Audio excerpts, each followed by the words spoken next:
Hola y bienvenidos a esta pequeña serie de podcast dedicados al Fénix de los Ingenios, que ha sido el tema y leitmotiv que ha dirigido mis calendarios de Adviento. Este año es el primer año que hago los calendarios de Adviento de manera temática, pero como el EMECAL de principios del 2024, que fue así también temático, con mujeres medio olvidadas por la historia, fue muy guay, me divertí mucho haciéndolo, pues decidí que estaría guay poner como un aliciente más de esos calendarios de Adviento estos podcasts sobre Lope de Vega, el siglo de oro español y pues algunas cosillas de la época que os iré contando a lo largo de estos diferentes capítulos.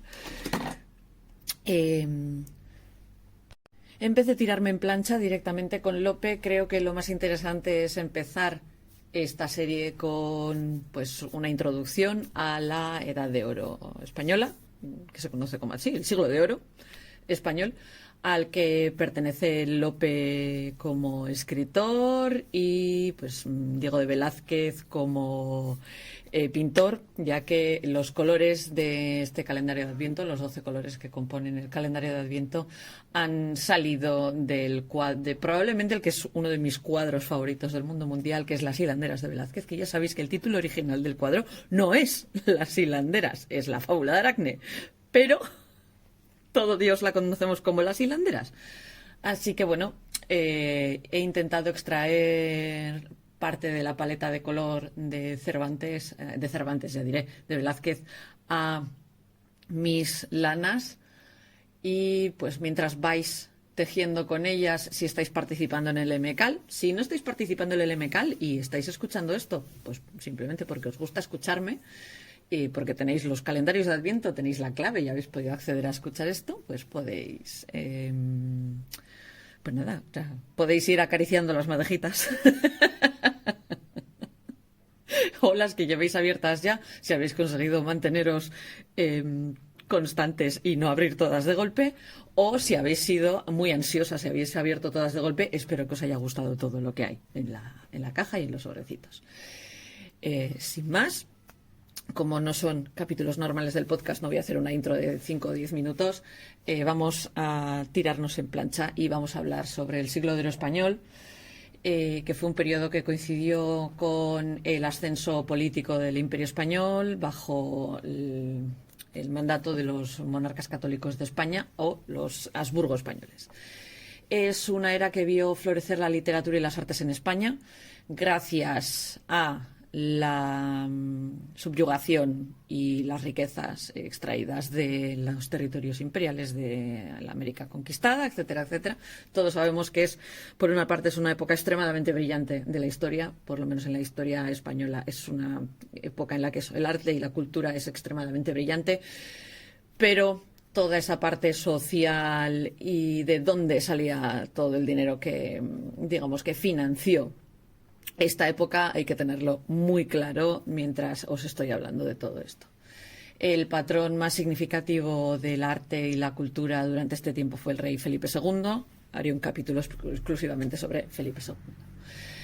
Aún así, este periodo, digamos que se extiende desde Isabel I, Isabel la Católica, y su marido Fernando, pasando por Carlos V, primero. Nunca me acuerdo si es primero España, quinto Alemania, unos fiollones yo sola, Felipe II, Felipe III y Felipe IV. Pero digamos que el que más peso tenía y el que más influyó, o digamos que el que más el que más se centra en esta época es Felipe II. Durante este periodo es cuando Felipe II construye el Escorial, y que esta edificación atrajo a algunos de los mejores y más grandes arquitectos y pintores de Europa, incluido el Greco, que también os hablaré del Greco. Estos artistas introducen estilos que no eran clásicos del arte español, contribuyendo al desarrollo de un estilo único de pintura que se da únicamente en España. al principio de este siglo de oro, lo podemos establecer en 1492, que es cuando termina la Reconquista y los viajes de Cristóbal Colón llegan hasta América e incluyen también la expulsión de los judíos de España, la publicación de la gramática del idioma castellano de Leo Antonio de Nebrija y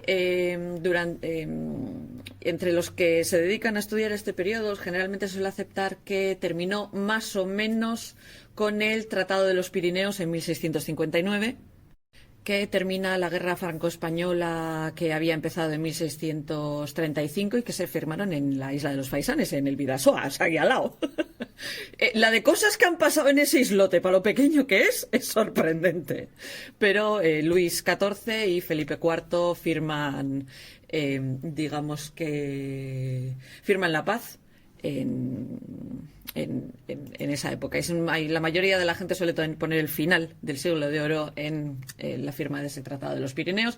Hay quien lo extiende hasta 1681, que es cuando muere Pedro Calderón de la Barca, al que se le considera el último gran escritor de esta época, porque claro, Calderón de la Barca se nos muere mucho más tarde del Tratado de los Pirineos y digamos que para algunos se suele extender casi eso, hasta la muerte de Calderón. Generalmente se suele dividir entre el periodo renacentista que contempla el plateresco, que es algo muy español, y digamos que el inicio o la primera parte del barroco español.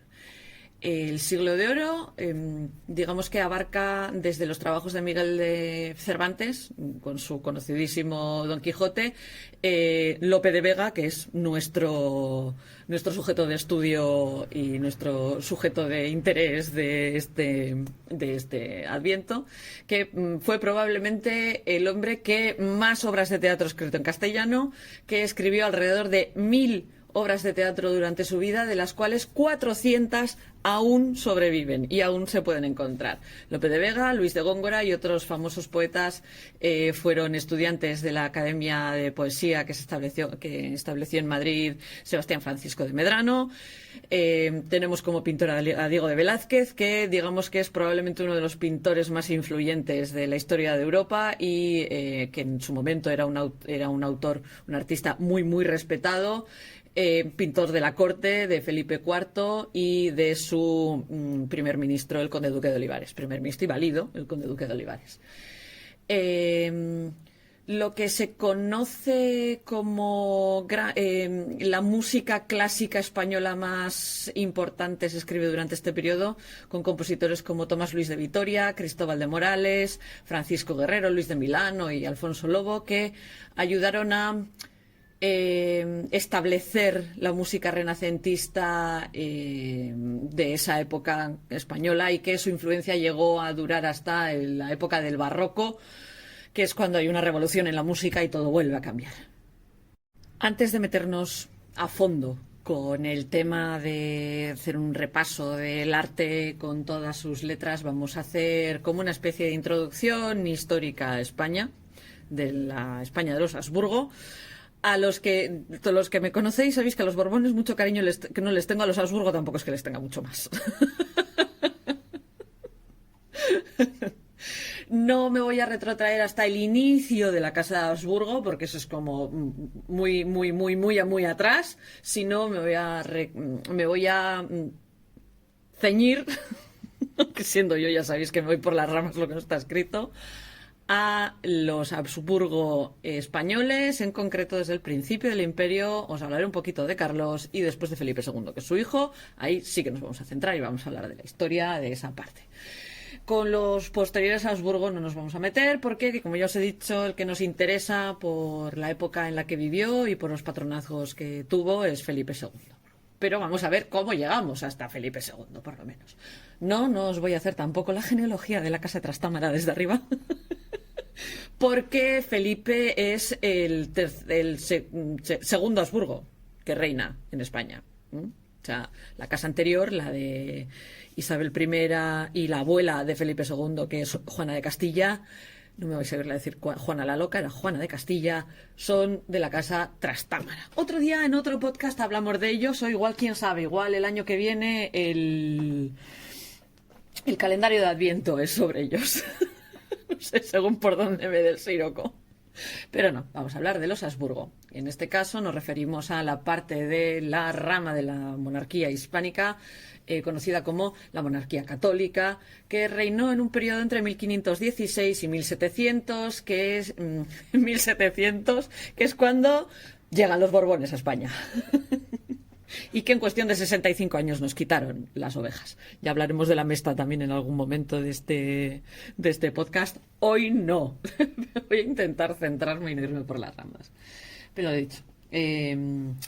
Esta casa, que era una de las ramas de la Casa de Habsburgo, tenía territorios a lo largo y ancho del mundo, incluyendo la España actual, parte del sudeste de Francia, eventualmente Portugal y muchas otras zonas de tierras fuera de la península ibérica, incluyendo en América y en Asia. La España Habsburgo estaba compuesta por una especie de monarquía y unión personal. Los monarcas Habsburgo españoles de este periodo, como ya os he dicho, fueron Carlos I, Felipe II, III y IV y Carlos II.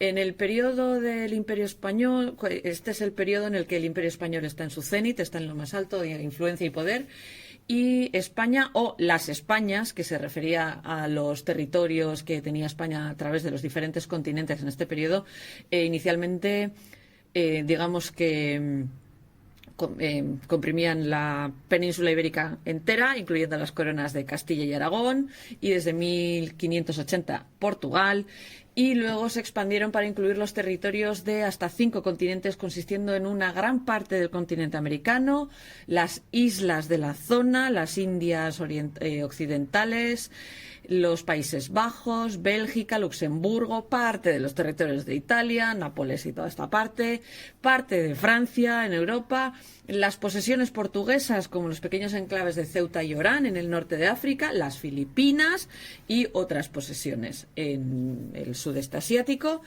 Y dentro de los estudios de historia españoles, esta es la época que se conoce como la época de la expansión, la edad de la expansión, etcétera, etcétera.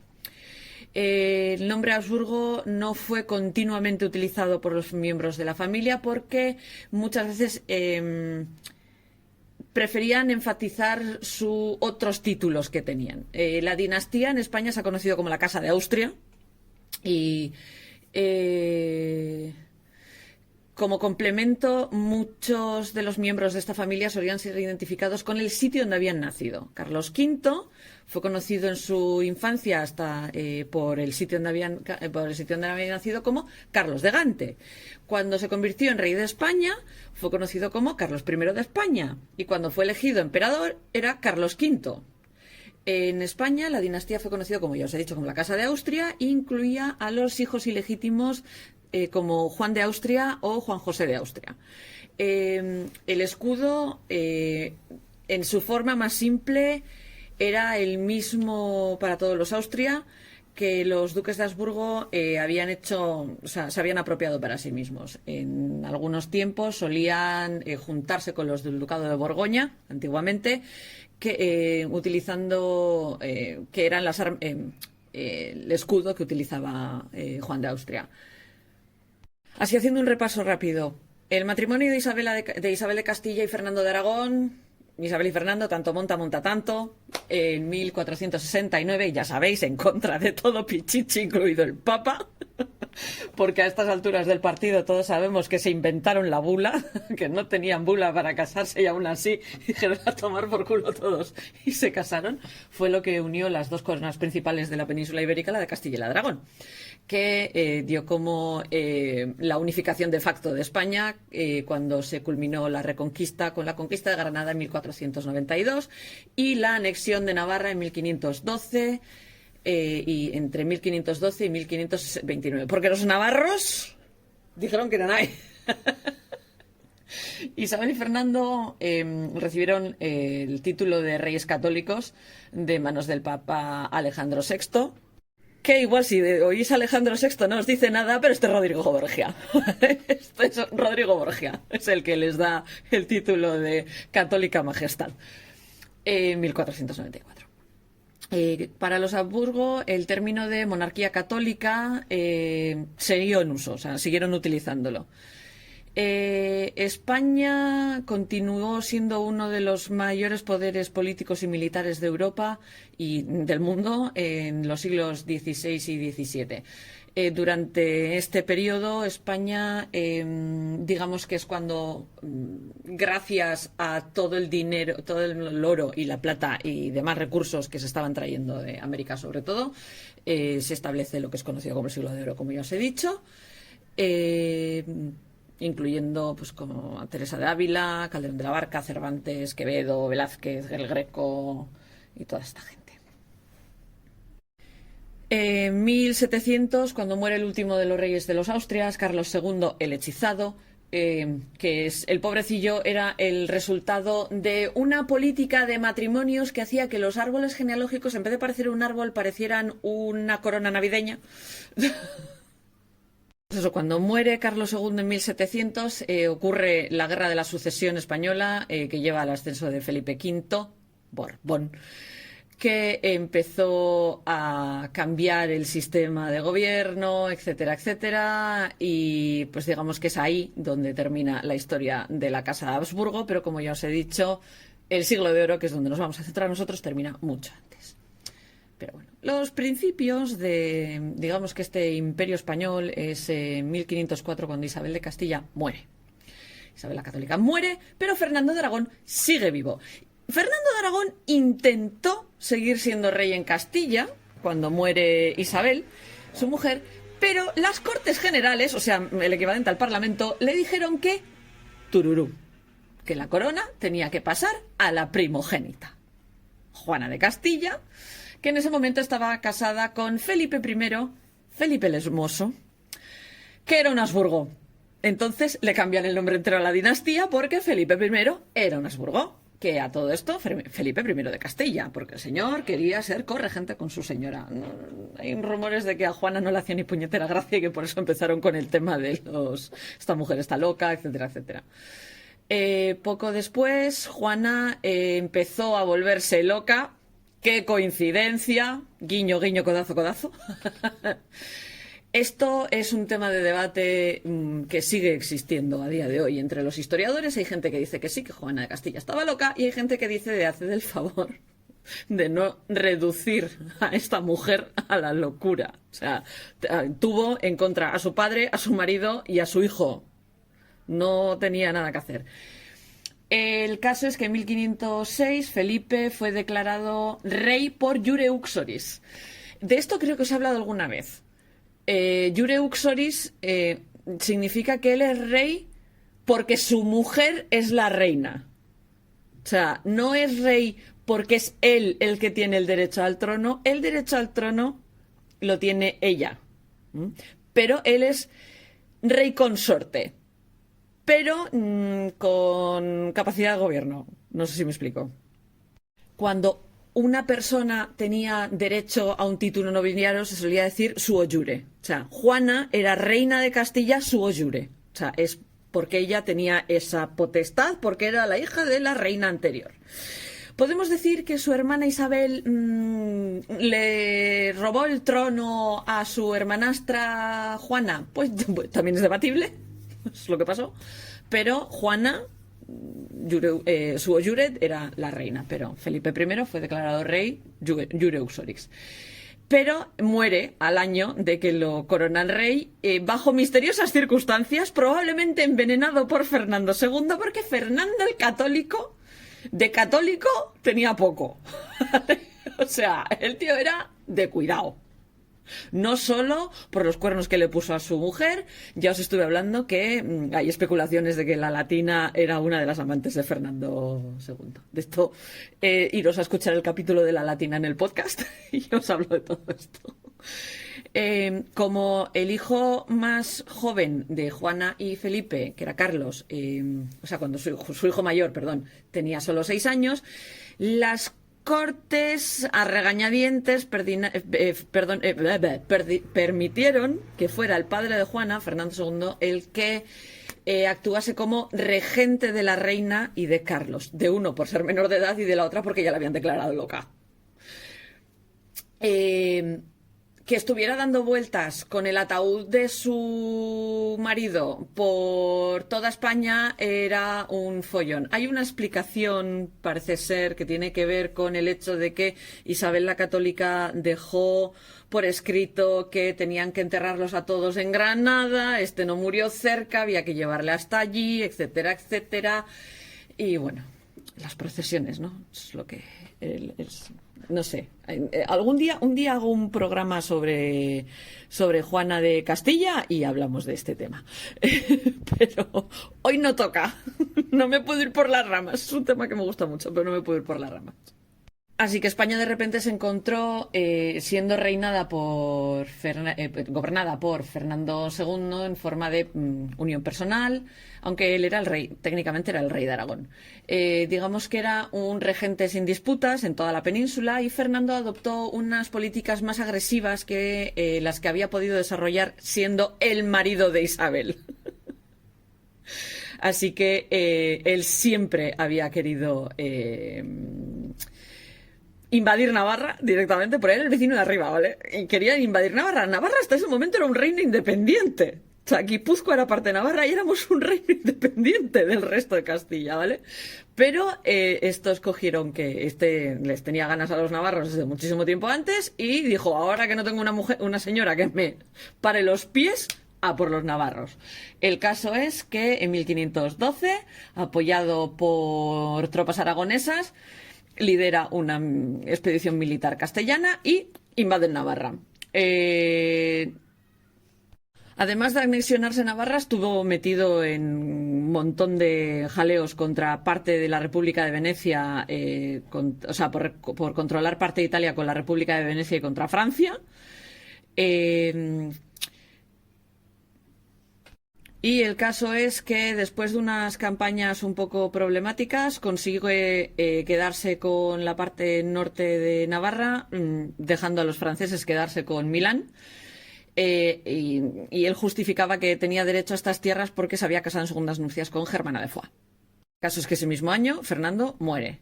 La muerte de Fernando lleva a la ascensión de un Carlos I que hereda en ese momento el trono de Castilla y Aragón. Hereda los dos. Hereda el de Castilla por parte de abuela y el de Aragón por parte de abuelo. Y así se solidifica esta especie de fusión de la península. Su herencia incluía todas las posesiones españolas en América y alrededor del Mediterráneo. Cuando muere su padre en 1506, Carlos ya había heredado la Holanda y la zona de Franche-Comté hasta Flandes, y él había sido criado en Flandes. En 1519, con la muerte de su abuelo Maximiliano I, hereda los territorios Habsburgo en Alemania y fue elegido emperador del Sacro Imperio Romano ese mismo año. Su madre, Juana, seguía viva, entonces él técnicamente no podía heredar Castilla per se y como tal, porque su madre seguía viva, y mientras su madre seguía viva, él no podía heredar Castilla. Y de hecho, no hereda Castilla técnicamente hasta 1555, pero se le declara corregente con su madre. Pero eso, como llevaba Juana encerrada en Tordesillas un montón de años, pues su salud mental no debía ser la más buena y Carlos la mantuvo prisionera para que ella no supusiese un problema como una especie de desafío a su propia autoridad. La revuelta de los comuneros que realmente ocurre para poner a Juana en el trono otra vez y quitar a Carlos. Para esa época, el rey emperador Carlos ya era el hombre más poderoso de la cristianía y acumulaba tantísimo poder en un solo hombre y en una sola dinastía que Francisco I de Francia estaba súper preocupado porque le habían hecho un sándwich, literal. Estaba Francia medio rodeada por Habsburgos por todos los lados. En 1521, Francisco dice, ya que estamos rodeados de aquí, de parecidos al río, y invade tanto Italia como Navarra. Y empezamos con la segunda ronda del conflicto franco-español. Esta guerra fue un desastre para Francia, perdieron un montón de batallas, perdieron la guerra, tuvo que abandonar Milán. y Milán pasó a manos españolas. En aquel momento las posesiones españolas en América estaban basadas en torno al Caribe y digamos que estaban consistían en una población indígena que estaba desapareciendo a toda leche por asesinatos y por enfermedades y demás que se habían llevado desde aquí, y unos recursos de bastante poco valor para la corona.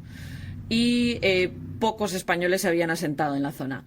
Esta situación cambia dramáticamente con la expedición de Hernán Cortés, que con alianzas con algunas ciudades-estado que eran hostiles contra los aztecas y cientos de guerreros indígenas mexicanos, conquista el Imperio Azteca en 1521. Y siguiendo con lo que habían hecho tras la Reconquista, lo que hicieron fue con estas primeras colonias europeas en las Américas, los conquistadores dividieron a la población indígena en encomiendas y explotaban su labor, sus trabajos, vamos. Con la colonización e invasión de América por parte de España, España gana muchísima población, a la que convierte al cristianismo y a la que se rige como si fueran vasallos de la corona. Carlos establece el Consejo de Indias en 1524 para supervisar todas las posesiones castellanas de ultramar. Carlos nombra el virrey de México en 1535. Y para que los conquistadores no se les subieran a las barbas, literalmente lo que hace es caparles las posibilidades de gobierno, creando diferentes leyes en 1542, que lo que hace es evitar y limitar que se formara una especie de aristocracia hereditaria en ultramar que pudiera desafiar el poder de la corona. O sea, centralizaron todo el poder en España y no permitieron, intentando no permitir generar esa especie de nobleza en las Américas, que luego podían declarar la independencia mucho más rápido de lo que lo hicieron. Que Carlos V ganase la batalla de Pavía en 1525, digamos que pilló a los italianos y a los alemanes por sorpresa, a los franceses no, pero a los italianos y a los alemanes les pilló un poco por sorpresa y dijeron, o a este señor le paramos un poco los pies o va a tener demasiado poder. Estaba desequilibrando la balanza de poder. El Papa Clemente VII cambia de bando en ese momento, se pone de parte de los franceses y de parte de ciertos estados italianos contra el emperador de la Casa Austria, y empieza la guerra de la Liga de Cognac. En 1527, debido a la incapacidad de Carlos, o porque no le dio la gana, de pagarles lo suficiente, sus ejércitos en el norte de Italia se amotinan y asaltan Roma, llevándose Roma por delante, forzando a Clemente y los subsiguientes papas a ser un poquito más prudentes cuando trataban con las autoridades seculares. Esto se suele decir que Carlos no pudo pagar a sus tropas. Hay quien dice que fue un movimiento hecho a posta porque estaban lo suficientemente lejos de España como para que a él no le resultase un problema, y que fuese un problema muy gordo para los italianos que le estaban intentando poner la zancadilla, ¿no? Esto tiene una consecuencia inesperada en el hecho que en 1533, cuando Enrique VIII de Inglaterra intenta anular su matrimonio con Catalina de Aragón, que era tía de Carlos, Clemente se niega, no le da la nulidad del matrimonio por no tocarle las narices a Carlos V. Todos sabemos cómo acaba evolucionando esto y cómo no voy a tocarle las narices al señor con más poder en toda Europa acaba pues con un cisma directamente, con Inglaterra saliendo de la Iglesia Católica, un montón de años de problemas de fe y demás en Inglaterra, un rey que era incapaz de tener los pantalones subidos en su sitio y que desgració las vidas de 6 mujeres. Ya sabéis lo que opino de Enrique VIII. Si habéis oído el capítulo sobre Ana Bolena, sabéis lo que opino de Enrique VIII. Algún día grabaré el de Catalina Howard y entonces sí que me vais a ver jurar en arameo. El caso es que se firma la paz de Barcelona entre Carlos y el Papa, convirtiendo a Carlos en el protector de la cristiandad, los católicos, y reconociéndolo como rey de Italia. Digamos que por la ayuda de los españoles en atar en corto a la República de Florencia, que se la estaba liando al Papa. Unos años antes, alrededor del 1517, un señor llamado Martín Lutero, clavando un papel en la puerta de una iglesia, empieza la Reforma Protestante, el protestantismo, la revuelta, etcétera, etcétera, en 1517, como ya os he dicho. Digamos que esto era una amenaza para la estabilidad del Sacro Imperio Romano, del cual es cabeza Carlos, y Alemania estaba rodeada por distintos parientes de la Casa de Austria. Y en ese momento en Alemania se crea empieza lo que es conocido como las guerras de los campesinos alemanes. Se me había atascado la palabra campesino en necasari, en euskera, y no me salía en castellano. Pero empieza la guerra de los campesinos alemanes, que hacen todo lo que pueden para protegerse del emperador Carlos. Digamos que se dedican a desafiar todo lo que pueden a la Iglesia Católica, confiscando algunos territorios que pertenecían a la Iglesia Católica y desafiando la autoridad del emperador. A la vez, en 1543, el rey Francisco I de Francia anuncia una alianza con el sultán otomano Suleimán el Magnífico. ¿Y cómo lo hace? Pues cogiendo y diciendo, vamos a invadir Niza, que en aquel momento no era Francia, era parte del territorio español, en cooperación con fuerzas turcas. Los turcos en ese momento en el Mediterráneo daban mucho por saco con los piratas, etcétera, etcétera, y Suleimán el Magnífico merece un capítulo para él solo, y algún día le dedicaré uno, incluidas algunas de sus mujeres del harén, que son auténticas maravillas de personajes históricos. El caso es que, mientras tanto, como ya os he dicho, Enrique VIII, que se la tenía jurada a los franceses, pero también se la tenía jurada al emperador porque no le permitía divorciarse, aún así el odio que sentía por los franceses era muchísimo mayor, así que salía con Carlos cuando éste invade Francia. Digamos que entre la Armada Española y el ejército de Enrique consiguen que Francia doble la rodilla y tenga que aceptar los términos que les imponen. Y bueno, parados los pies de Francia, Carlos vuelve a poner sus ojos en Alemania, en los que se la estaban liando parda en Alemania, como ya os he dicho, que eran la Liga Escamáldica junto con los... Ya se me ha vuelto a atascar la palabra. Los campesinos alemanes. Ya creo que si digo necasari todos vais a saber que es campesino en euskera. El caso es que estos protestantes habían aliado con Francia, la derrota de Francia hace que esta alianza se rompa y Carlos toma ventaja de esta oportunidad. Primero intenta negociarlo mediante el Concilio de Trento en 1545, pero los líderes protestantes se sienten totalmente traicionados porque los católicos, digamos que no quieren dar su brazo a torcer en el concilio. Entonces se vuelven a declarar la guerra, liderados por el elector de Sajonia, Maurice. En respuesta, Carlos invade Alemania, porque ya, total, un país más de Europa que invade Alemania y intenta restablecer la autoridad imperial en el país germánico. El caso es que en 1447 pierden una batalla decisiva los protestantes en Mühlberg y Carlos firma la Paz de Augsburg, en la que los protestantes restablecen la estabilidad de Alemania bajo el principio de cuius regio eius religio. Ya sabéis que a mí el latín me gusta un montón. Es de quien el reino, suya la religión. O sea, básicamente les concede la posibilidad de seguir siendo protestantes mientras a él no le toquen las narices y no intenten meterse en su religión. Entonces él definitivamente se establece como el protector de la causa católica y del Sacro Imperio Romano. De su matrimonio, en 1526, Carlos tuvo varios hijos. Se casó con la infanta Isabel de Portugal, hermana de Juan III. con quien tuvo a Felipe II, a la infanta María y varios hijos más.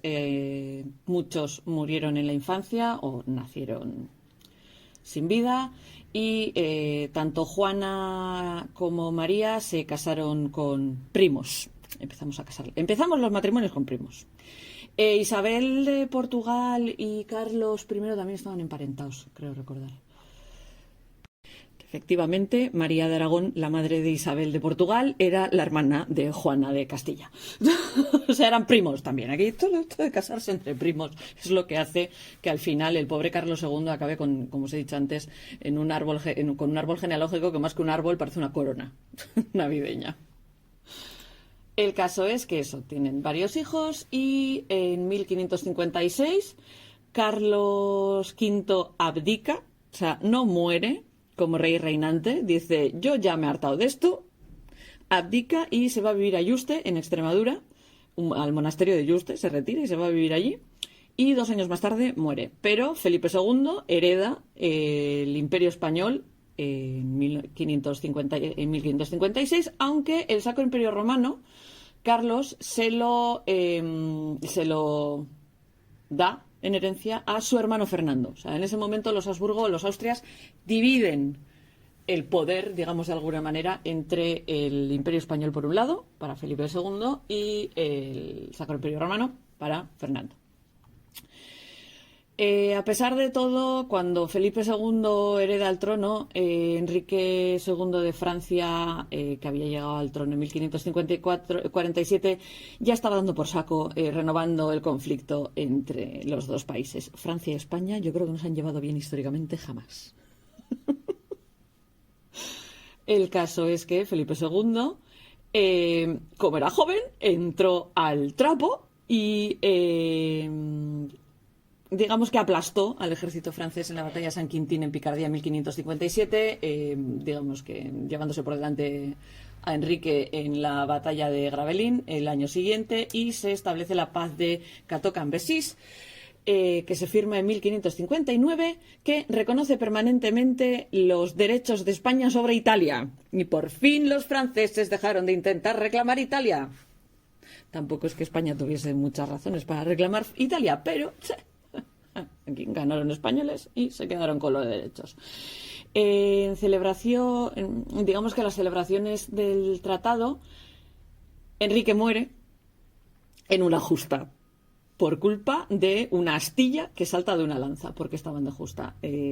Francia entonces se encuentra con 40 años de guerra civil, que lo que hace es que quede totalmente desaparecida del tablero de juego, dejando a España y a los Austrias solos en el poder en Europa. Sin oposición por parte de Francia, porque se estaban pegando entre ellos, básicamente. Es en este momento en el que España alcanza las mayores cuotas de poder y alcance territorial que ha tenido nunca el país, entre 1559 y 1643. El Imperio Español, que había ido creciendo sustancialmente desde la época de los Reyes Católicos, después de las conquistas de los imperios azteca e inca, durante el reinado de Carlos, entre 1519 a 1521 y entre 1540 a 1558 respectivamente, los asentamientos españoles se establecieron en las Américas. Se funda Ciudad de México, que es la ciudad colonial más importante, establecida en 1524, para ser el centro de administración de los nuevos territorios en América. Florida se coloniza en 1560, Buenos Aires se establece en 1536 y Nueva Granada, que digamos que acapara lo que son a día de hoy Colombia, Ecuador, Panamá y Venezuela, se coloniza en 1530. Y esto es una colonización, con todas las letras. O sea, no se la inventaron los británicos. El Imperio Español se convirtió en la fuente de la riqueza y del poder de España en Europa. España, gracias al expolio de las Américas y de parte de Asia, tenía dinero para fundar todas las guerras en las que se metían. Así, hablando mal y pronto. Por eso cuando os he dicho antes que Carlos dejó de pagar a sus soldados, huele a cuerno quemado.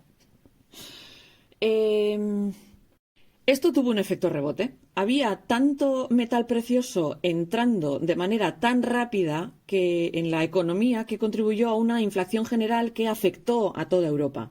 En vez de mantener alta la economía española, la plata de las Américas hizo que el país se volviera cada vez más dependiente de las fuentes extranjeras de materiales crudos, por decirlo de alguna manera, y de algunos materiales manufacturados. Eso es algo que, si os paráis a mirar América a día de hoy, Estados Unidos, es lo mismo que está pasando con Estados Unidos a día de hoy. Y en 1557 a España no le queda más remedio, al Reino de España, al gobierno español, no le queda más remedio que declarar la primera de muchas impagos soberanos, perdón, el primero de muchos impagos soberanos, que es también conocido como cesación de pago soberana o default soberano, que es el fracaso o el rechazo del gobierno de un Estado soberano a pagar su deuda pública en su totalidad. Se acogen y dicen, no hay pasta para pagar la deuda pública. Y esto es una de las primeras veces que España hace esto, luego se repite posteriormente varias veces, haciendo que repudiasen parcialmente la deuda del país a través de la consolidación y de la conversión. El Tratado de Paz de Cateau-Cambrésis de 1559, que termina la Guerra de Francia, como ya os había dicho, permite cierta ventaja a España. Aún así, el gobierno todavía estaba hasta las cejas de deuda y ese mismo año decidieron declararse en bancarrota. La mayoría de los ingresos del gobierno venían de los impuestos y no de la plata que se importaba y de otros bienes que se importaban. O sea, así que para distraer de todo este follón no hubo mejor idea que, ya que los franceses no nos van a dar por saco, los alemanes los hemos pacificado también, vamos a meternos con los otomanos. Os recuerdo que en esa época reina Suleimán el Magnífico. El Imperio Otomano siempre, desde hace mucho tiempo, había sido una especie de amenaza en la sombra allí, por los bordes del imperio, en Austria y el noroeste de África, que daba por saco, pero como estaba lejos y no estaba al lado del portal de casa como los franceses y los italianos, pues no se les prestaba tanta atención. Los reyes católicos mandaron un par de expediciones al norte de África, capturando Melilla en 1497 y Orán en 1509. Carlos había preferido el combate naval contra los otomanos, una estrategia más marítima, evitando que los otomanos conquistasen los territorios de Venecia en el este del Mediterráneo. Y solo respondían a las razzias que organizaban los piratas otomanos en las costas de España cuando atacaban los territorios del norte de África, como pasó en 1535. En 1560 los otomanos se enfrentan a las fuerzas navales españolas en la costa de Túnez. En 1565 llegan a la isla de Malta. Los otomanos intentan tomar la isla de Malta, que en ese momento está definida por los caballeros de San Juan, y son derrotados. La muerte de Suleimán el Magnífico el año siguiente, sucedido por Selim II, digamos que le dio alas a Felipe y dijo, de esta nosotros invadimos a los otomanos, y decidió atacar Turquía. En 1571, una mezcla de expedición naval de españoles, vénetos y naves del papado, liderados por el hijo ilegítimo de Carlos V, don Juan de Austria, aniquiló la flota otomana en la Batalla de Lepanto. La Batalla de Lepanto os tiene que sonar porque fue la mayor batalla marina que se había luchado en aguas europeas desde la Batalla de Actium en el 31 antes de la Era Común. Para los que no sabéis cuál es la Batalla de Actium, el 31 antes de la Era Común, es la batalla en la que Octavio Augusto derrota a Marco Antonio y Cleopatra, sí, y después de esa batalla Marco Antonio y Cleopatra se suicidan y Octavio afianza su poder y justo después de eso se declara emperador. Es esa batalla de Actium. Esta flota de la batalla de Lepanto incluye a un señor que a posteriori se convertiría en una de las luminarias de la literatura española, Miguel de Cervantes. He dejado una pausa a ver si alguno de vosotros se acordaba que, no es por nada, uno de los epítetos que le daban a Miguel de Cervantes era el manco de Lepanto. Todos sabemos lo que le pasó, perdió una mano, el autor de Don Quijote. Pues el caso es que esta victoria, digamos que aminoró la amenaza naval que suponían los otomanos contra el resto de los territorios europeos, particularmente en el oeste del Mediterráneo. Y el problema fue que se perdió a muchos navegantes muy experimentados, dejando a ambas flotas un poco cojas.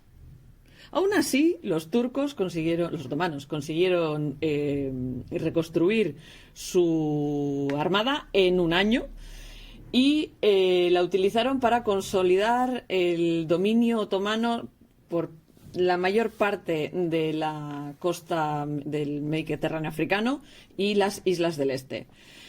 Felipe no tenía los suficientes recursos para luchar tanto al Imperio Otomano en el mar como a los holandeses, Flandes, que les estaban montando el pollo tierra adentro a la vez. Así que decidieron centrarse en Flandes y dejar en tablas la batalla por el Mediterráneo, que continuó hasta que en 1580 España se acepta una tregua con los otomanos. Porque, claro, en 1566 los calvinistas, que se aburrían, decidieron montar una revuelta en la Holanda de los Habsburgos, Flandes. Esto tiene que sonar. Todos hemos pasado por las clases de historia, todos nos sabemos a los reyes godos y los follones de Flandes. La verdad que este conflicto en la zona que a día de hoy comprende Holanda y Bélgica lo heredó Felipe de su padre y digamos que de sus ancestros borgoñones. Esta revuelta de los calvinistas hizo que Fernando Álvarez de Toledo, tercer duque de Alba, dato curioso sobre el duque de Alba, en la zona de Holanda y de Bélgica, en vez de decirles a los niños que va a venir el coco o el hombre del saco, les dicen que va a venir el duque de Alba. Duque de Alba, Fernando Álvarez de Toledo. Coge y dice, pues nos vamos de expedición a poner orden. Alba, en vez de poner orden, lo que hizo fue lanzar un reinado del terror que le llevó a día de hoy todavía ser considerado el coco en Holanda. En 1568, Guillermo el Silencioso, también conocido como Guillermo el Taciturno o Guillermo de Orange, para los que sois oyentes de mi anterior podcast, os hablé de este señor cuando os hablé del color naranja. Y porque las zanahorias a día de hoy son naranjas, es culpa de este señor. Os remito al otro podcast para esta historieta. Pero el caso es que Guillermo de Orange, que es del que descienden los reyes de Holanda actualmente, la casa reinante de Holanda es la casa de Orange, en 1568 lidera un intento fallido de echar a Alba de Holanda. Este intento es generalmente considerado como el inicio o el pistoletazo de salida de la Guerra de los 8 años, que terminó con la independencia de Flandes. Los españoles, que sacaban mucha de su riqueza de Holanda y particularmente del puerto de Antwerp, intentaban mantener el orden y mantener el control que tenían sobre estas provincias. En 1572 era muy importante mantener el puerto de Antwerp. En 1572 un grupo de rebeldes holandeses, piratas, conocidos como los Watergeuzen o pordioseros marinos, es la única forma que tengo de traducirlo así bien. Se hicieron con el control de varias poblaciones costeras holandesas, proclamando su apoyo a Guillermo de Orange y denunciando al liderazgo español. En 1574, Luis de Requesens fue expulsado de la ciudad de Leiden, a la que estaban sometiendo a una especie de cerco porque los holandeses destruyeron los diques que mantenían a raya al Mar del Norte y inundaron toda esa parte. En 1576, dándose cuenta que los costes de mantener un ejército de ocupación de 80.000 hombres en Holanda y la enorme flota de barcos que tenía en Lepanto, Felipe digamos que tuvo que declarar otra bancarrota. El ejército de Holanda se amotinó no poco después, tomaron Antwerp y se dedicaron a saquear la parte sur de Holanda, haciendo que varias ciudades que se habían mantenido en paz sin meterse dentro de las ciudades rebeldes se unieron a la rebelión. Los españoles dijeron, bueno, vamos a negociar esto porque aquí si no, no vamos a hacer nada, y pacificaron la mayor parte de las provincias del sur gracias a la Unión de Arras en 1579. El acuerdo de Arras requería que todas las tropas españolas se fueran de Holanda y mientras tanto Felipe ya había cambiado de objetivo y había decidido que él lo que iba a hacer era unificar toda la península ibérica bajo su mando. Que digamos que es un objetivo tradicional de los monarcas españoles, porque si os acordáis cuando os hablé de Urraca la Temeraria, en aquella altura todavía ya estábamos con este tema. La oportunidad llegó en 1578 cuando el rey portugués Sebastián lanza una cruzada contra el sultanato de Marruecos y esta expedición acabó en un desastre total. Sebastián desaparece en la batalla de los Tres Reyes y su anciano tío Enrique tiene que reinar hasta que muere en 1580. Aunque Felipe llevaba mucho tiempo preparándose para tomar Portugal, no en vano, su madre era portuguesa, aún así tuvo que utilizar la ocupación militar por parte de el duque de Alba para poder tomar el poder en Portugal.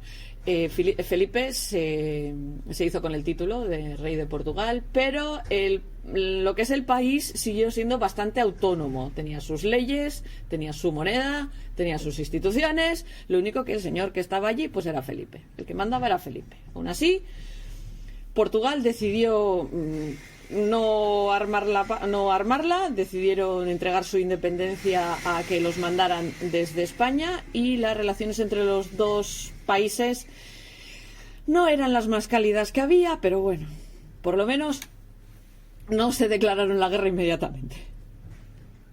No se declararon rebeldes. Mientras Felipe se estaban montando todos estos follones, recordad que después del acuerdo de Chateau-Cambrésis, esos 30 años, Francia estaban metidos en una guerra civil del copón. Es en 1590 cuando los españoles deciden intervenir directamente en Francia, porque es que total, ya los otomanos, bueno, parecía que estaban metidos en su esquina del Mediterráneo. Holanda ya se había declarado independiente y decían, nos hemos anexionado a Portugal por herencia, vamos a meter la mano en Francia porque nos estamos aburriendo. Así que meten mano en Francia aliándose con lo que se conoce como el bando de la Liga Católica.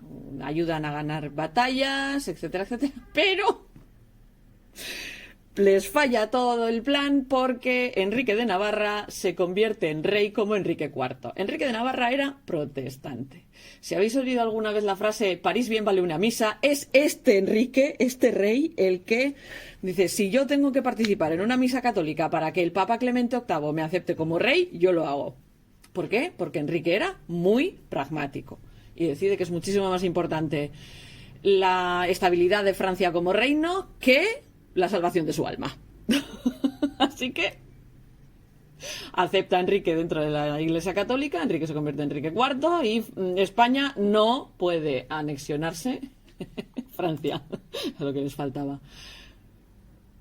Este Enrique era un Borbón. Si os gusta pequeño inciso sobre Enrique de Navarra, si os gusta mucho el tema de la literatura, etcétera, etcétera, habéis oído hablar de Shakespeare, sabréis que tenía un contemporáneo que era Christopher Marlowe. Una de sus obras más famosas es sobre la masacre del día de San Bartolomé. La masacre del día de San Bartolomé ocurrió cuando este Enrique se iba a casar con Margarita de Valois hija de Enrique II de Francia y Catalina de Medici, que se merece un capítulo entero ella sola. Pero bueno, que sepáis que la masacre del día de San Bartolomé ocurrió en su primera boda. Este pobre. Pero bueno, primero se casa con Margarita de Valois, luego se casa con una Medici. Pero bueno, no estamos hablando de la historia de Francia. Así que me vuelvo a la historia de los Habsburgo y de Felipe. Para mantener a Holanda bajo control hacía falta, como ya os he dicho, una fuerza de ocupación enorme. España ya llevaba mal el tema porque ya íbamos por no sé cuántas bancarrotas. En 1584 un católico decide que era buena idea cargarse a Guillermo el Silencioso, a Guillermo de Orange. Y en España pensaron que bueno, ya que está muerto, pues esto pues ya está, se acabó la guerra.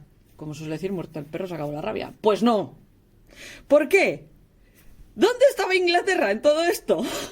Ya estábamos tardando en meter a los ingleses en algún momento. En 1586 la reina Isabel I de Inglaterra, hija de Enrique VIII y Ana Bolena, decide apoyar la causa protestante tanto en Francia como en Holanda. Le da patente de corso a Sir Francis Drake para atacar a todo barco mercante español que se encuentre entre el Caribe y el Pacífico y el Atlántico, o sea, barco español que veía, barco español que atacaba. De ahí lo de los corsarios, por las patentes de corso. Y además atacaron Cádiz. Felipe se harta y manda a la Armada Española, la Armada Invencible, a atacar Inglaterra. 130 barcos, 30.000 hombres, dirigidos por Alfonso de Guzmán y Sotomayor, séptimo duque de Medina Sidonia. El objetivo de la Armada Invencible era sacar al ejército de Flandes e invadir Inglaterra.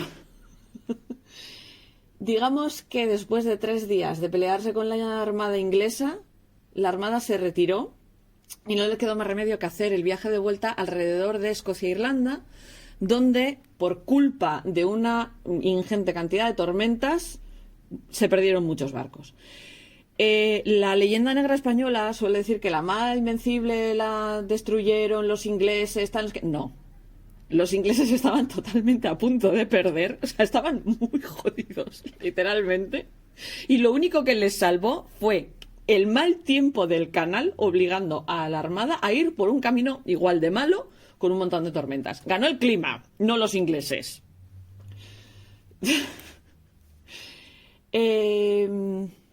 Así que a finales del siglo XVI España se encuentra con guerras en Inglaterra, en Francia, porque se habían metido a intentar que Enrique IV no subiera al trono. Todavía estaban intentando mantener Holanda. Antes os he dicho que ya se había declarado independiente, pero no, todavía no. Estaban rebelados, pero no se habían declarado independientes todavía. El gobierno español no tenía suficiente plata ni podía aumentar más las tarifas y los impuestos para mantener el ingente gasto que era, y otra vez en 1596 otra vez se declaran en bancarrota. Para traer las finanzas al orden, o sea, para organizar las finanzas como es debido, se suspenden muchas campañas militares, otras se reducen y España entra en modo de defensa. En vez de coger e ir al ataque, decide, bueno, vamos a replegarnos un poquito. En 1598, justo antes de su muerte, Felipe II hace las paces con Francia, retira sus fuerzas del territorio francés, deja de pagar a la Liga Católica, acepta al recién converso Enrique IV como rey de Francia, y mientras tanto, en Castilla se desata una plaga que había llegado vía barcos desde el norte, haciendo que muriera 500.000 de personas. Y aún así, teniendo en cuenta que todo esto, a principios del siglo, cuando empieza el siglo XVII, España aún es el poder dominante en Europa. Dejando un poquito en paz Europa, porque os he dejado a 2 años de la muerte de Felipe en los conflictos que tenía Europa. Voy a hablar de los territorios de ultramar. Bajo Felipe II, el poder real sobre América aumenta, pero digamos que la corona no tenía mucha idea sobre sus posesiones de ultramar. aunque el Consejo de Indias tenía la tarea de supervisar aquello, o sea, supervisar el gobierno de los estados americanos, actuaba sin el consejo de los altos oficiales, con experiencia colonial directa. O sea, es como si hubiese una gente dando las órdenes en América y hubiese técnicamente otros gobernando América desde España. Para que os hagáis una idea. Había una desconexión bastante problemática entre un lado y el otro. Otro problema serio que tenía la corona es que no sabían si se estaban cumpliendo las leyes españolas en América.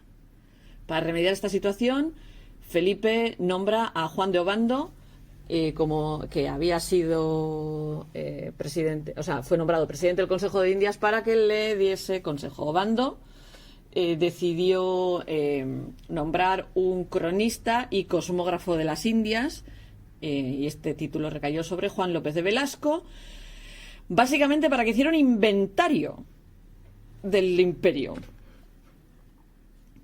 Como ya os he dicho antes, la corona quería mantener el control sobre los encomenderos, que habían intentado establecerse como una especie de aristocracia local, y lo que hicieron fue darle más poder a la jerarquía eclesiástica, estableciendo la Inquisición en Lima y en México.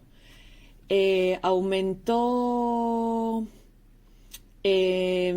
la extracción de las minas de plata en Perú y en México, descubiertas en 1540, y particularmente importante fue el nombramiento por parte de la corona de dos virreyes. Uno, Francisco de Toledo, como virrey de Perú, y el otro, en Nueva España, Martín Enríquez de Almanza. En Perú, después de décadas de follones políticos, de conflicto político, por culpa de virreyes muy inefectivos, encomenderos que tenían más poder del que les correspondía, instituciones reales muy débiles, un estado neoinca renegado que existía en la zona de Vilcabamba, y la baja salida de ganancias de Cerro Rico, la mina de plata de Potosí, el nombramiento de Toledo fue un paso bastante importante en que la corona tuviese más control sobre la zona. Construyó reformas que intentaban, que ya habían sido intentadas anteriormente con otros virreyes, pero normalmente se le acredita como el mayor transformador del poder de la corona en Perú.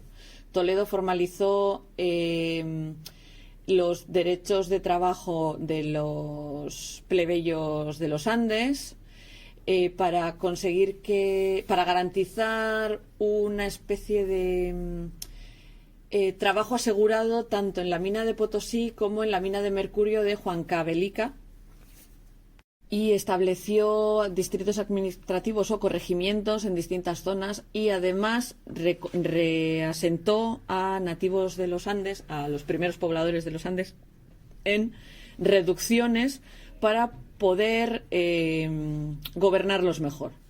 Bajo esto, obviamente, gobernarlos mejor, bueno, me voy a ahorrar exactamente lo que pienso sobre el tema. Bajo Toledo, el último fuerte del estado inca fue destruido y el último emperador inca, Tupac Amaru, fue ejecutado. Esto, pues eso, es colonialismo en marcha, es anulación de los pueblos originarios, etcétera, etcétera. No vamos a hablar en medias tintas del tema. Tupac Amaru fue ejecutado porque era el último emperador inca y no venía bien para los conquistadores una figura que pudiera unificar a los primeros pobladores, a los originarios, en torno a él. Así. La plata de Potosí siguió llenando los cofres de España y siguió financiando las guerras de España en Europa. En Nueva España, el virrey Enríquez organizó la defensa de la frontera del norte contra grupos indígenas nómadas muy belicosos que atacaban las líneas de transporte de plata de las minas del norte. Y en la esfera religiosa, la corona intentó dar más poder a las órdenes religiosas bajo el control de la ordenanza del patronazgo, ordenando a los frailes y a los monjes que renunciasen a sus parroquias indias y que, esto es el nombre que se les daba, parroquias indias, y que volviesen al clero diocesano, que estaba más controlado por la corona. La Inquisición española se expande en las Indias en 1565 y ya estaba establecida para 1570 en Lima y en Ciudad de México. Arrastró a muchos españoles de las colonias a sus cámaras de torturas, pero los nativos estaban exentos de las torturas de la Inquisición. Les caían por otro lado. La corona expandió sus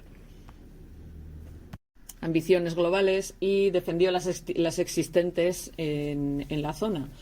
Empiezan las exploraciones transpacíficas que resultaron en España, haciéndose con las Filipinas y estableciendo los asentamientos españoles y vías de comercio con Nueva España.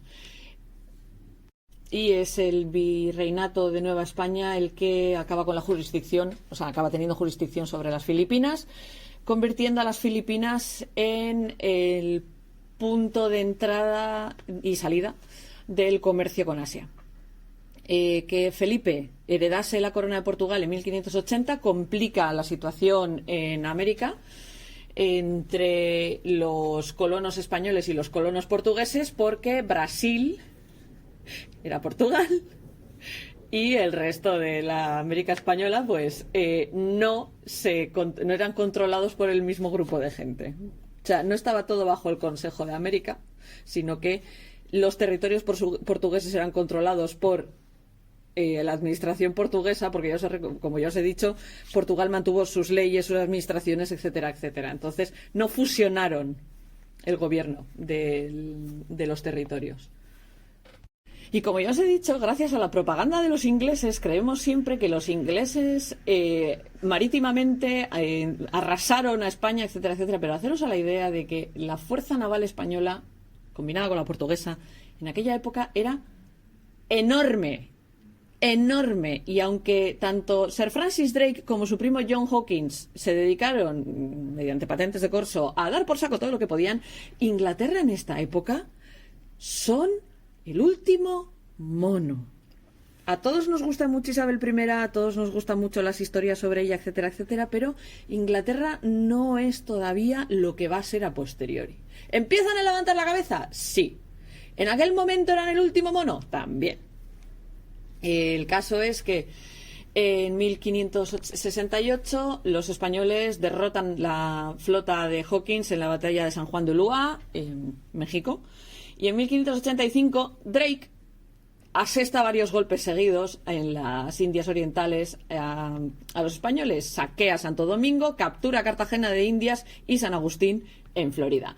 Pero tanto Drake como Hawkins mueren por enfermedad durante la desastrosa expedición de 1595 contra Puerto Rico, también conocido como la Batalla de San Juan, Panamá y otros objetivos de los territorios españoles en América, que no hicieron más que suponer un problemón para Inglaterra, porque perdieron muchos hombres y muchos barcos. Y entre ellos a Sir Francis Drake. Y ya por último, y ya os dejo de dar la chapa con la parte de historia, os voy a hablar de las Filipinas. La conquista y asentamiento de las Filipinas por parte del Imperio Español hizo que el imperio tuviese la mayor amplitud territorial que ha tenido nunca. En 1564, Miguel López de Legazpi, Guipúzcoa, recibió órdenes por parte del virrey de Nueva España, don Luis de Velasco, de liderar una expedición en el Océano Pacífico para localizar las Islas de las Especias. Mientras que algunos exploradores anteriores, como Magallanes o Ruy López de Villalobos, ya habían aterrizado en Filipinas en 1521 y 1543, respectivamente, había que localizar digamos que un camino más corto, por decirlo de alguna manera. Era necesario tener esta ruta hacia el oeste para llegar a la fuente de las especias, porque los otomanos controlaban los puntos de entrada por la parte de Asia Central. La ruta de la seda terminaba donde terminaba y la controlaban quienes lo controlaban. Entonces lo que necesitaban el Imperio Español era otra forma de llegar a las Islas de las Especias. En aquel momento no quedaba muy claro cómo el arreglo de España y Portugal de dividirse el Atlántico entre ellos afectaba al Pacífico en sí. España había cedido sus derechos a las Islas de las Especias a Portugal en el Tratado de Zaragoza en 1529. Pero digamos que los términos eran lo suficientemente vagos como para tener una delineación en el mapa lo suficientemente bien hecha. La expedición de Legazpi fue ordenada por el rey Felipe II y que es el que, en honor a quien le dieron nombre a las Filipinas, que no es el nombre original de las islas ni de coña. Que obviamente no era un archipiélago unificado como tal, entonces tiene diferentes nombres: Apo, Bayani, Daquila, Ganda, Haran, Ina, Mayumi, dependiendo de la comunidad, etcétera, etcétera, tiene diferentes nombres. Reciben el nombre de Filipinas cuando se conquistan y se unifican. Aunque el virrey que da la orden muere en 1569, tanto la audiencia como Legazpi deciden completar las preparaciones y lanzar la expedición. Cuando se lanza la expedición, España no tenía mapas de navegación lo suficientemente desarrollados como para guiar la decisión del rey de autorizar la expedición, pero digamos que es darse cuenta de, oh Dios mío, no tenemos un GPS, lo que lleva a la creación en varias regiones del imperio de un departamento que se conocía como Relaciones Geográficas, o sea, los geógrafos, los señores que iban haciendo mapas. Las Filipinas caen dentro de la jurisdicción del Virreinato de México cuando el galeón de Manila, que navegaba entre Manila y Acapulco, se establece. México se convierte en ese momento en el vínculo de Filipinas con el resto del imperio. La colonización española empieza con fuerza cuando López de Legazpi llega desde México en 1565 y forma los primeros asentamientos en la isla de Cebú.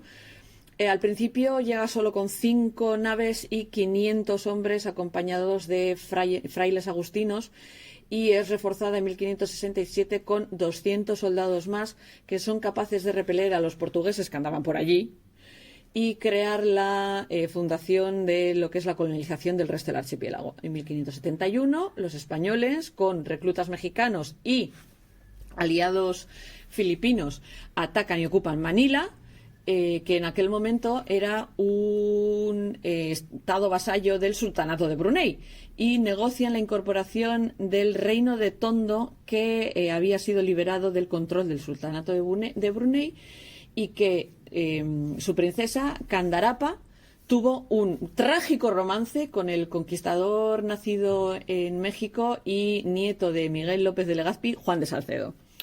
La combinación de las fuerzas españolas, mexicanas y filipinas también construyeron una ciudad cristiana amurallada que fue, encima de las ruinas de la Manila musulmana, nombrada en ese momento también como capital de las Indias Orientales Españolas, que es lo que hoy en día se conoce como Manila.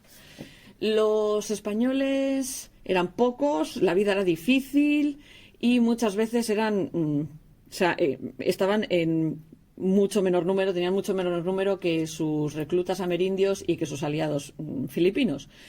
Intentaron movilizar a poblaciones subordinadas mediante encomiendas, como habían hecho en América, pero a diferencia del Caribe, donde la población indígena desapareció muy rápidamente por culpa de enfermedades, asesinatos, etcétera, etcétera, las poblaciones indígenas en Filipinas continuaron siendo muy robustas. No sé por qué, resistieron mejor. Un conquistador español describió el clima como 4 meses de polvo, 4 meses de lodo y 4 meses de todo. Legazpi construyó un fuerte en Manila y hizo intentos de amistad y diplomacia con Lacandula, el Lacán de Tondo, que pues los aceptó. El antiguo regente de Manila, el Rajá musulmán, el Rajá Suleimán, que era un vasallo del sultán de Brunei, dijo que nanay de someterse a Legazpi, pero no consiguió el apoyo ni de Lacandula, ni de Panganmán, ni de Pangasinam, que eran los asentamientos del norte, y cuando Tariq Sulaimán y una fuerza de Kampangán y Tagalo y musulmanes tagalos atacaron a los españoles en la batalla de Bankusai, fue derrotado y ajusticiado. España también repelió un ataque por parte de un pirata chino conocido como Lima Hong, no lo he pronunciado bien ni por accidente, y simultáneamente se estableció, simultáneamente del establecimiento de las Filipinas cristianizadas,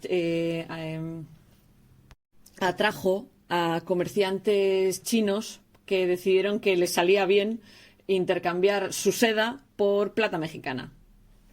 También se asentaron comerciantes indios de la India y malayos en las Filipinas para comerciar con sus especias y con gemas, lo mismo por plata mexicana. Las Filipinas se convirtieron en el centro de la actividad misionaria cristiana, que también tenía sus ojos puestos en Japón. Ahí entramos los vascos al por saco también. Ignacio Loyola. Y aceptaron convertirse al cristianismo y aceptaron a conversos japoneses porque en Japón el cristianismo estaba ultra perseguido. La mayoría de los soldados y colonos que se fueron enviados de España a Filipinas no eran ni de México ni de Perú, y muy poca gente vino directamente desde España. En cierto punto, los oficiales reales de Manila se quejaron de que la mayoría de los soldados que les estaban mandando de Nueva España eran negros, mulatos o nativos americanos, sin apenas españoles en los contingentes. En 1578, la Guerra de Castilla salta entre los cristianos españoles y los musulmanes de Brunei sobre el control del archipiélago, y los españoles consiguen aliarse con ciertos grupos no musulmanes de la zona, que incluyen a animistas, al Rajanato de Cebú, que eran hindúes, más el Rajanato de Butuan, que eran de la zona de Mindanao, que también eran hindúes y también budistas, así como grupos de animistas que todavía quedaban por ahí, y montaron una guerra contra las naciones islámicas del Sultanato de Sulu y el Reino de Manila, como ya os he dicho. Lucharon contra el Sultanato de Brunei y sus aliados, llegando a, en un momento, a asaltar Brunei y tomar su capital. Lo consiguieron gracias a traidores dentro del propio Brunei, que llegaron a un acuerdo con los españoles para convertir Brunei en un tributario de España y que estos traidores pudieran recuperar el trono que les había sido usurpado. Así que, bueno, ¿quién era el traidor? Pues lo cogemos con un par de pinzas. El problema es que en aquella época el cólera y la disentería te podían montar auténticas sarracinas, y los españoles perdieron muchísima gente por culpa del cólera y la disentería. Y de hecho habían perdido tantos soldados por culpa de estas enfermedades que deciden abandonar Brunei y volver a Manila después de solo 72 días de conquistar Brunei. Antes de irse, obviamente, porque hay que saquear y hay que hacer cosas así, quemaron una mezquita. Esto fue el pistoletazo de salida a un conflicto que duró durante siglos entre los españoles y los estados islámicos y los sultanatos que estaban cerca de Filipinas. Las expediciones españolas a Filipinas eran en parte también parte del conflicto ibero-islámico más grande que incluía al califato otomano. Entonces era como en Europa teníamos el follón con los otomanos, no podíamos llevarnos bien con ningún musulmán y también había que darles guerra a los musulmanes allí donde nos los encontráramos. En 1593 el gobernador general de las Filipinas, Luis López das Mariñas, se lanza a conquistar Camboya, empezando la guerra hispano-camboyana. Y alrededor de 120 españoles, japoneses y filipinos navegando sobre troncos de árboles. Esto no es broma, os lo estoy diciendo totalmente en serio. Decidieron lanzarse en expedición contra Camboya. Después de unos cuantos altercados entre las expediciones españolas y algunos mercaderes chinos en el puerto, que hizo que hubiera muertos por parte de los chinos, los españoles se fueron forzados a enfrentarse a otro autoproclamado rey en las Filipinas y digamos que en Camboya prácticamente todo el contingente de tropas españolas fue arrasado por parte de un grupo de mercaderes malayos, musulmanes, que hicieron tirar por tierra los planes españoles de conquistar Camboya también. Se lanzó otra expedición para conquistar Mindanao, que tampoco salió bien, y en 1603, durante la rebelión china, Pérez de Dasmariñas fue decapitado y su cabeza fue puesta en una pica en Manila junto con la de otros soldados españoles. Como ya os he dicho, esto empieza cientos de años de conflictos en Filipinas en este plan. Muere Felipe II, hereda Felipe III, no nos vamos a meter en todo el follón de Felipe III, etcétera, etcétera. Ya os he dicho que la parte esta de introducción histórica os la iba a contar hasta que muere Felipe II y no... Creo que ya os he dado la chapa durante hora y media sobre historia política. Os prometo que el siguiente capítulo va de cultura solamente, ¿vale? Espero que esto os haya resultado entretenido, que os haya tenido entretenidas por lo menos mientras tejíais la primera pista. Y si este os ha aburrido mucho, os prometo que es que necesitaba haceros entender cómo es la cultura política que da nacimiento influye tanto en la forma de escribir de Lope de Vega, porque Lope de Vega también estuvo metido en todas estas guerras y demás. Y porque al final no podemos ignorar el trasfondo político y económico de un autor. Como luego os voy a hablar de varios de ellos, pues, o sea, de Lope, y os voy a hablar de Cervantes y cosas así, pues quería haceros esta especie de trasfondo para que cuando me ponga a hablar de otras cosas tengáis todo esto fresquito detrás, que a veces nos olvidamos de lo que aprendimos en el ISTI. Os veo en la siguiente parte. Agur.